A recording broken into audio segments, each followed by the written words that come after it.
Friends, I am Professor C.P. Bhasin, former Senior Professor of Chemistry, Hemchandracharya north Gujarat university Patan Gujarat. एक बहुत ही important video लेकर आज आपके सामने उपस्थित हूं, जो शायद पूरे इंडिया के लिए, हायर एजुकेशन सिस्टम के लिए, कॉलेजेस और यूनिवर्सिटी के लिए शायद बहुत उपयोगी हो सकता है। इस वीडियो पर आने से पहले, सब्जेक्ट मैटर पर आने से पहले हायर एजुकेशन के बारे में थोड़ा सा बता दूं। मैंने एक वीडियो पहले बनाया था, लगभग 1100 university total central private state हमारे देश में है, लगभग 45,000 कॉलेजेस हैं। इन सबको गवर्न करने के लिए शांति स्वरूप जी भटनागर के इनिशिएशन पे जवाहरलाल जी ने एक बॉडी बनाई थी रेगुलेट करने के लिए, जिसका नाम है यूनिवर्सिटी ग्रांट्स कमीशन, यूजीसी, जिसका मुख्यालय दिल्ली में स्थित है। जी हां, शांति स्वरूप जी भटनागर के इनिशिएशन पे पंडित जवाहरलाल नेहरू जी ने जिस एक कंट्रोलिंग बॉडी का निर्माण किया था, उसका नाम है यूनिवर्सिटी ग्रांट्स कमीशन, यूजीसी या विश्वविद्यालय अनुदान आयोग। कहा तो यह जाता है कि यूजीसी का मतलब ही होता है उच्च शिक्षा के लिए नियम बनाना और उनकी पालना पर पूरा नियंत्रण रखना। जी हां, कहा जाता है कि यूजीसी का मतलब यह है उच्च शिक्षा पर नियम बनाना और उसकी पालना हो रही है या नहीं, उस पर कंट्रोल रखना। कितना कंट्रोल यूजीसी कर पा रही है, इस पर मैं कोई कमेंट नहीं करूंगा। एक उदाहरण आप सबके सामने रखना चाहूंगा, यह देश की आम जनता के लिए भी है, विद्यार्थियों के लिए भी है। यह प्रश्न वीडियो हो सकता है, हायर एजुकेशन के लिए हो। दो तरह की सर्विसेज होती है, सेंट्रल गवर्नमेंट, स्टेट गवर्नमेंट। और शिक्षा एक ऐसा खिलौना बना के रख दिया गया था जो सेंटर में भी आता है, स्टेट में भी आता है, दोनों में ही आता है, दोनों ही उससे खेल सकते हैं। और इसी का एक सुंदर नमूना आपके सामने पेश करने जा रहा हूं।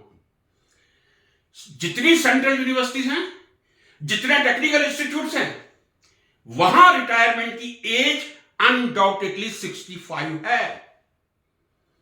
जी हां, जितने टेक्निकल इंस्टीट्यूट्स हैं, सेंट्रल यूनिवर्सिटीज हैं, वहां रिटायरमेंट की एज अनडाउटेडली 65 है। स्टेट यूनिवर्सिटीज, मैंने कहा ना, ये एक ऐसा खिलौना बना के रख दिया गया, सेंट्रल भी चलाएगा और स्टेट भी खेलेंगे। उसी का उदाहरण है कुछ राज्य जैसे राजस्थान, वहां रिटायरमेंट एज अभी भी 60 है। कुछ ऐसी स्टेट हैं जहां 62 है, उत्तर प्रदेश, यूपी, गुजरात, जहां मैंने लगभग 30 साल तक सेवाएं दी थी। कुछ ऐसे राज्य हैं जहां 65 है, छत्तीसगढ़, एमपी, बिहार, झारखंड। मैं पूरे उदाहरण के सामने आज साथ आपके सामने रख रहा हूं। कहीं 60 है, कहीं 62 है, कहीं 65 है। किस तरह का मजाक ये चल रहा है? क्या राजस्थान का व्यक्ति 60 साल में बूढ़ा हो जाता है? गुजरात का मैं 62 साल में बूढ़ा हो गया था, एमपी, छत्तीसगढ़, बिहार, झारखंड का 65 साल तक बूढ़ा नहीं था। क्या यूजीसी ने और यूजीसी के नीति निर्धारक तत्व कभी उन्होंने इस बारे में विचार किया है? जाने दीजिए इस बात को, किसी को चिंता नहीं है, या इंस्ट्रक्टरों को भी चिंता नहीं है। All India federation of university and colleges teacher association, मुझे भी चिंता करने की जरूरत नहीं है। जो हो रहा है होने दीजिए। एक बिंदु पर आज आपका ध्यान आकर्षित करने जाऊंगा। समय समय पे, भांति भांति पे 10 साल के बाद पे कमीशन आते हैं, पे रिवाइज होती है। मैं शिक्षा जगत की बात करूंगा, हायर एजुकेशन की बात करूंगा, जो कमीशन यूनिवर्सिटी और कॉलेजेस के बारे में बनाए गए, नहीं तो बहुत विस्तार हो जाएगा विषय। 73 में कोठारी कमीशन आया था। उसके बाद 1986 में मेरे परम आदरणीय गुरु प्रोफेसर आरसी मेहरोत्रा साहब की चेयरमैनशिप में मेहरोत्रा कमीशन आया था। 96 में बनारस हिंदू यूनिवर्सिटी के बहुत ही विद्वान फिजिकल केमिस्ट आरपी रस्तोगी साहब के नेतृत्व में कमीशन बना था। 2006 में पॉलिटिकल साइंस के चड्डा साहब के चेयरमैनशिप में चड्डा कमीशन बना था। 2016 में तो कोई कमीशन ही नहीं बना था, क्योंकि वहां तो केवल मल्टीप्लिकेशन करना था, कोई आवश्यकता भी नहीं थी, क्योंकि टेबल को मल्टीप्लाई कर दिया गया था 2.57 से सभी। ठीक है, अब मैं आता हूं कुछ बिंदुओं पर। मेहरोत्रा कमीशन ने एक बहुत सुंदर रिकमेंडेशन की थी। वो ये की थी कि जब टीचर एक बार सर्विस में आ जाता है तो उस चीज को ग्रांटेड ले लेता है, मैं पढ़ूं या ना पढ़ूं मुझे कोई निकालने वाला नहीं है। या कुछ टीचर्स ऐसे हैं जिनको हमेशा जानने की जिज्ञासा रहती है, ज्ञान की जिज्ञासा रहती है, इसलिए कुछ ऐसे प्रावधान किए जाएं जिससे टीचर के ज्ञान में वृद्धि हो सके। कई एकेडमिक स्टाफ कॉलेजेस आए थे, हम नाम परिवर्तित करने में बहुत निपुण हैं। मैं कहता हूं एकेडमिक शब्द से अच्छा कोई शब्द हो ही नहीं सकता पूरे संसार में।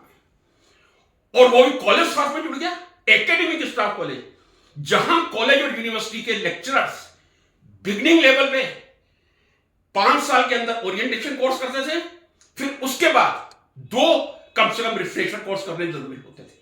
जी हां, ये कंडीशन थी। आप 5 साल के अंदर 5 साल में नहीं कर सकते, 6 में कर लीजिए। ओरिएंटेशन जनरल होता था, सब्जेक्ट वाइज नहीं होता था। लेकिन उसके बाद आपको सब्जेक्टिव 2 रिफ्रेशर कोर्स करने कंपलसरी से प्रमोशन के लिए। अब 2 से ज्यादा कीजिए, बहुत अच्छी बात है। और उसमें ये निर्देश थे कि आपको टीचर को रिलीव करना होगा। कई बार ये होता था किसी कॉलेज में 1 या 2 टीचर हैं, क्या होगा, यदि एकेडमिक स्टाफ कॉलेज से निमंत्रण आ गया तो आपको टीचर को रिलीव करना पड़ेगा।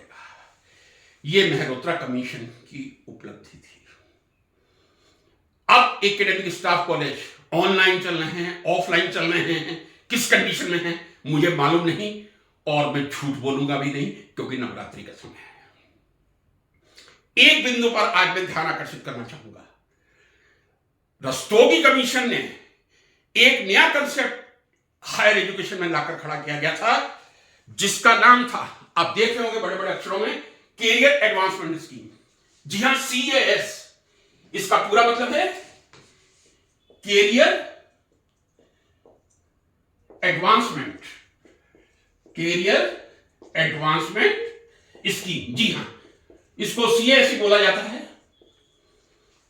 97 में रस्तोगी कमीशन ने जब यूनिवर्सिटी एंड कॉलेज टीचर की सैलरी रिकमेंड की थी तो यह कंसेप्ट लाया था।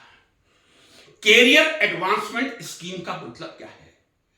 इसका नाम ही स्वतः है अपने आप में क्लियर कर देता है, जहां कैरियर का एडवांसमेंट हो, ऐसी स्कीम जो कैरियर को एडवांस कर सके। मेरी मेमोरी पूरी तरह सही है, 2000 से, क्योंकि कमीशन आता है, समीक्षा होती है, समय लगता है, ये कोई बुराई नहीं है। 2000 से पूरे देश में CAS स्कीम में प्रमोशन शुरू हो गए थे।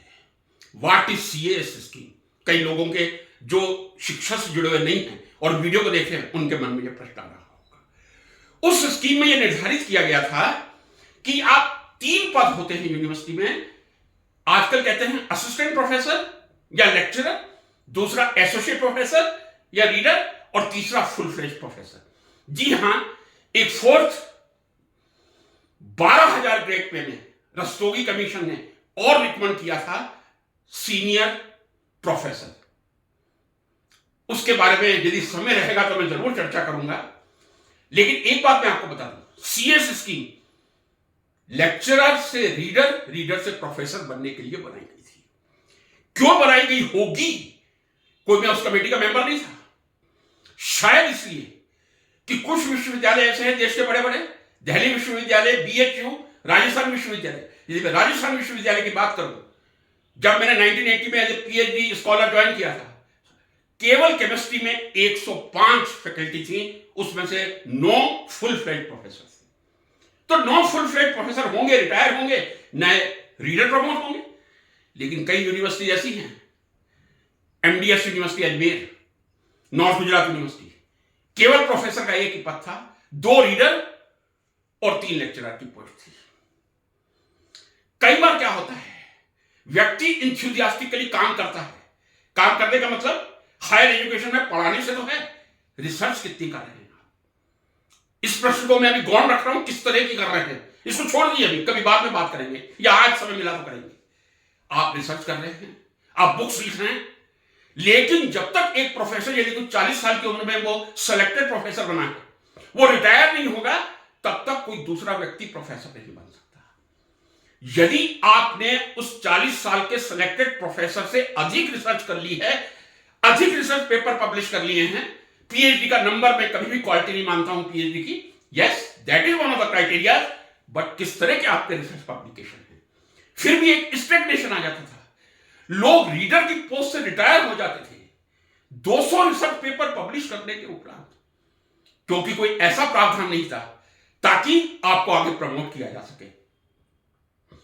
इसीलिए शायद रस्तोगी कमीशन ने सीएएस स्कीम का प्रावधान किया था कि सीएएस स्कीम से एक proper assessment, I am telling you in beginning that was such A tough process, I am telling you. लगभग 2000 में यह स्कीम लागू हुई थी, पूरे देश में सीएएस से प्रमोशन शुरू हो गए थे। जी हां, मैं उन सौभाग्यशाली व्यक्तियों में था। मैंने 1994 में north Gujarat university government college Bhilwara में लगभग 9 साल और पहले 1.5 साल डांडी नेट में सर्व करने के बाद एज ए रीडर ज्वाइन की थी। 2001 दिसंबर में मैं एलिजिबल हो गया था, लेकिन चूंकि ये जरा अब इसका सिलेक्शन प्रोसीजर देखिए आप, जैसे ही मैं एलिजिबल हुआ था स्वयं लिख के देना पड़ता है आपको। अब नोटिफिकेशन निकलते हैं, पहले कोई नोटिफिकेशन नहीं थे, जी हां मैं इस तारीख को एलिजिबल हो गया हूं, कृपया मेरा असेसमेंट करवा लिया जाए। तब वाइस चांसलर सिंडिकेट में 3 एक्सपर्ट्स के नाम सजेस्ट करता था और अब भी करता हुआ, ये स्कीम था, मेरे मुंह से निकल गया, लेकिन जो मेरे साथ था, इस प्रोसेस को कंप्लीट होते होते लगभग 1.5 साल का समय लग गया था। फरवरी 2003 में मैं सबसे पहला व्यक्ति था जिसका पूरे गुजरात में सीएएस स्कीम में इंटरव्यू हुआ था। अब जरा सीएएस स्कीम को समझने की कोशिश कर लीजिए। जब ओपन इंटरव्यू होता है लेक्चरर के लिए, आज भी आपको 60-70 उम्मीदवार एक पोस्ट के लिए मिल जाएंगे। रीडर के लिए आपको 10 से 12 कैंडिडेट मिलेंगे, प्रोफेसर के लिए 5 या 7 कैंडिडेट मिलेंगे, ज्यादा भी हो सकते हैं, मैं इंकार नहीं कर रहा, कम भी हो सकते हैं। लेकिन जब 5-7 कैंडिडेट का इंटरव्यू लेना हो या 20 कैंडिडेट का लेना हो या एक ही कैंडिडेट का इंटरव्यू लेना हो, आप सोच लीजिए उस इंटरव्यू की स्थिति क्या होगी जब 1 घंटे तक आपका इंटरव्यू चलता है। दूसरी बात और क्लियर कर दूं, जब आप रीडर बने थे 19 अगस्त 1994 को मैंने नॉर्थ गुजरात यूनिवर्सिटी ज्वाइन की थी, उसके पहले मेरे कैसे पेपर थे, मुझे हम्बोल्ट फेलोशिप मिली थी, यह कोई क्राइटेरिया नहीं था और बिल्कुल सही है। रीडर बनने के बाद मैंने कितने रिसर्च पेपर पब्लिश किए हैं, उसमें से मुझे सिलेक्शन कमेटी के लिए रिसर्च पेपर सबमिट करने होते थे। तो what ever you have published you will enclose the list, but the print of 3 best publication you consider. Suppose I did apply in December 2001. So during 1994 to 2001, what research paper I did publish, I have to submit to the committee. Committee उसका मूल्यांकन करती थी और उस समय यही होता था, जिन 3 मेंबर्स के पास पेपर जाते थे वही इंटरव्यू लेने आते थे। एक बात मैं स्पष्ट कर दूं, जो हायर एजुकेशन में सबको मालूम है, रिसर्च बहुत स्पेसिफिक फील्ड होता है। आप फोटोकेमिस्ट्री में रिसर्च करवा रहे हैं, आप कोऑर्डिनेशन में करवा रहे हैं, हेट्रोसाइक्लिक में आप किस तरह की रिसर्च करवा रहे हैं, नैनो में करवा रहे हैं, ग्राफीन में करवा रहे हैं, मटेरियल साइंस में करवा रहे हैं। यदि मैं मटेरियल साइंस या ग्राफीन में करवा रहा हूं, हो सकता है मैं ऑर्गेनिक रिसर्च से इतना फेमिलियर ना हूं। यस, एमएससी तक जो ऑर्गेनिक का सिलेबस अपडेट है उससे फेमिलियर होना मेरी ड्यूटी है, लेकिन ऑर्गेनिक केमिस्ट्री में पूरे विश्व में क्या रिसर्च चल रही है मैं नहीं जान सकता। लेकिन जब एक्सपर्ट्स के साथ पेपर जाते थे, एक्सपर्ट के पास 3-4 महीने का समय, वो उस समय 3 रिसर्च पेपर की जरूरत होती थी, अब 5 से पहले 3 पेपर्स को पढ़ के आते थे। यदि केमिकल काइनेटिक्स का इंसान है वो भी फोटोकेमिस्ट्री में क्वेश्चन करेगा, फोटोकेमिस्ट्री का यदि इंसान है वो भी मटेरियल साइंस में क्वेश्चन करेगा। बहुत डिफिकल्ट प्रोसेस था, मैं आपसे कह रहा हूं। उसके बाद कई सालों तक ओपन के भी जब सिलेक्शन होते थे, कोई आपके रीप्रिंट रिसर्च पेपर नहीं मांगे जाते थे, आप जाके सामने सिलेक्शन कमेटी के बैठ जाइए, आपका सिलेक्शन हो जाएगा। तो सीएएस कंसेप्ट जो लाया गया था, कैरियर को एडवांसमेंट करने के लिए लाया गया था। And the procedure is not so simple. 1 घंटे तक जब आप कमेटी के सामने बैठेंगे और आप अपनी रिसर्च को और आप अपनी टीचिंग को डिफेंड करेंगे, जो व्यक्ति बना है उसको अच्छी तरह मालूम होगा। अब मैंने ये आज सब्जेक्ट क्यों लिया है, 2-3 दिन पहले मेरे एक फ्रेंड का फोन आया था। एक बात पहले क्लियर कर दूं, पूरी ईमानदारी के साथ कह रहा हूं, जिस जिस यूनिवर्सिटी में सीएस लागू हुआ था पूरे देश में, जब मैं आपके सामने स्थिति रख रहा हूं, डायरेक्ट इंटरव्यू में आप फॉर्म भरिए, एक लिस्ट पब्लिकेशन की लगा दीजिए, सिलेक्शन कमेटी के सामने जाकर बैठ जाइए, लेकिन कैरियर एडवांसमेंट में आपको एडवांस में अपने रिसर्च पेपर सबमिट करने हैं, जो कमेटी पूरी तरह से तैयार होकर आएगी आपसे मुकाबला करने के लिए। 2000 से देश की हर यूनिवर्सिटी ने डायरेक्ट रिक्रूटेड और सीएस दोनों को एक पार माना था, एक समान माना था। एक पार का मतलब एक समान। डायरेक्ट रिक्रूटमेंट का मतलब क्या है? यदि कोई एक सज्जन रिटायर हुए हैं, अखबार में एडवर्टाइजमेंट आएगा, आप अप्लाई कीजिए, सिलेक्शन किसी का, लेकिन ये कर्मकांड गुजराती में कर्म का ये करना जरूरी होता था। लेकिन कैरियर एडवांसमेंट में आपको 3 पेपर सबमिट करने और उनको डिफेंड करना है, फिर सिंडिकेट के पास मैटर जाता था, फिर गवर्नर की परमिशन ली जाती थी, गवर्नर नॉमिनी तो आते थे, और फिर उसके बाद आपको, मुझे दिसंबर 2001 से ड्यू था, मेरा इंटरव्यू फरवरी 2003 में हुआ था और 2001 से मुझे मिल गई थी, बैक डेट से मिल जाती है। जब आप बैक डेट से ग्रेड दे रहे हैं, प्रोफेसर का ग्रेड दे रहे हैं, तो ऑब्वियसली सीनियरिटी भी तो आप उसी डेट से काउंट करेंगे, और यही देश की अधिकांश यूनिवर्सिटी कर रही थी, जो तर्कसंगत है, लॉजिक है। केवल देश में कुछ ऐसी यूनिवर्सिटी थी शायद, या तो वो सीएस के कंसेप्ट को नहीं समझ पाई थी कि कैरियर एडवांसमेंट स्कीम का कंसेप्ट जो मैंने आपके सामने क्लियर किया है, या वो चाहती नहीं थी। कहा जाता है कि सोए हुए व्यक्ति को जगाया जा सकता है, जागे हुए व्यक्ति को नहीं जगाया जा सकता। या तो हम इंटरप्रेट ही नहीं करते थे, या हम इंटरप्रेट अपने फेवर में कर लेते थे। जी हां, मैं पूर्ण आत्मविश्वास के साथ कह रहा हूं, देश की अधिकांश यूनिवर्सिटीज सबको एक पार मानती थी। मेरे प्यारे गुजरात राज्य में ये यूनिवर्सिटियों में भी भेद था। इन स्थितियों को देख के 2010 में यूजीसी ने गजट पब्लिश किया था। जी हां, मैं शब्द कह रहा हूं, गजट। गजट गवर्नमेंट और गवर्नमेंट की बॉडीज ही पब्लिश कर सकती हैं। अंबानी जी भी नहीं कर सकते, अदानी जी भी नहीं कर सकते, इलोन मस्क भी नहीं कर सकता। मैं दिखाना चाह रहा था, लेकिन मैंने आपसे कहा क्योंकि मेरा अभी काफी सामान ट्रांजिशन स्टेट में है, काफी आ चुका है, यदि आपको जरूरत होगी तो मैं पेज खोल के 2010 के गजट में वो पढ़ के सुनाऊंगा। इंटरसी सीनियरिटी, यही शब्द था, इंटरसी सीनियरिटी। क्योंकि कुछ यूनिवर्सिटी की पिटी कंडीशन देख के, अरे इस प्रोसीजर के उपरांत भी ये दोनों को एक बार नहीं मान रहे। जो डायरेक्ट रिक्रूटेड है, चाहे वो कितना भी लो क्यों ना हो, वही सीनियर रहेगा। यूजीसी ने, जो मैं वाक्य पढ़ने जा रहा हूं, कमेंट में लिख दीजिए यदि आपको आवश्यकता हो, अगले वीडियो में मैं आपको खोल के पढ़वाऊंगा।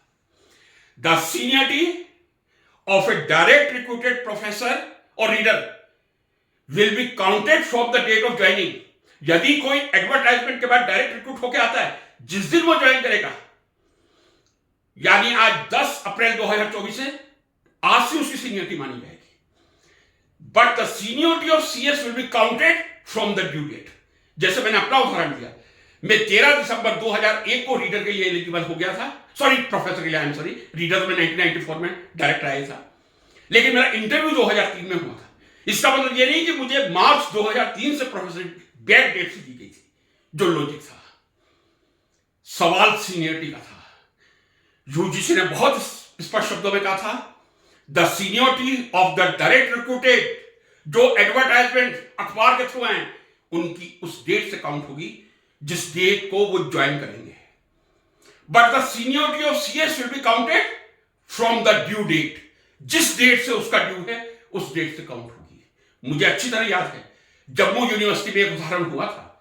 4 नून में यदि आप ज्वाइन करते हैं, ये सबको मालूम है, जो लोग विद्यार्थी देख रहे हैं उनको बता दूं, जब भी आप ज्वाइन करें, कोशिश कीजिए आप 12 बजे से पहले ज्वाइन कर लें। वो 4 नून कहलाता है, 12 बजे के बाद आफ्टरनून कहलाता है।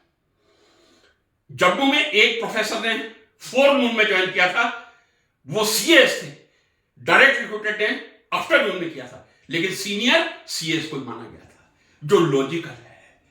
अभी भी लोगों के मस्तिष्क में यदि ये दुविधा है कि कौन सीनियर होगा, डायरेक्ट रिक्रूटेड होगा या सीएस होगा, उसको तो फिर परमात्मा ही उनको बुद्धि बख्श सकता है और कोई नहीं बख्श सकता। बहुत क्लियर कंसेप्ट था कैरियर एडवांसमेंट।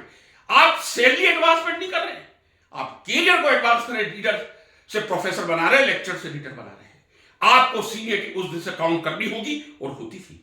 मजबूरी में यूजीसी को गजट लाना पड़ा था। मैंने कहा था गवर्नमेंट का गजट होता है, और गजट में इंटर सीनियरिटी में लिखा गया था, इंटर सीनियरिटी शब्द ये देख लीजिए खोल के, नहीं जो मैं दिखाऊंगा आपको कैमरे के सामने। The seniority, the direct recruited will be counted from the joining date, but the seniority of the CS will be counted from the due date.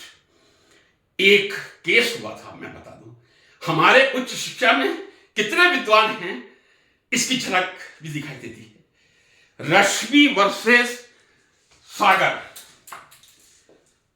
नाम ही लिख देता हूं, ये जजमेंट भी कहीं मेरे पास होगा, हो सका तो दिखा दूंगा, नहीं तो इसकी कोई गारंटी नहीं है। Rashmi versus Harishankar Gaur university, Harishankar Gaur university Sagar. मैंने आपसे क्या कहा था, 1996 में जो रस्तोगी पे कमीशन आया था उसमें सीएस शब्द आया था, कैरियर एडवांसमेंट स्कीम।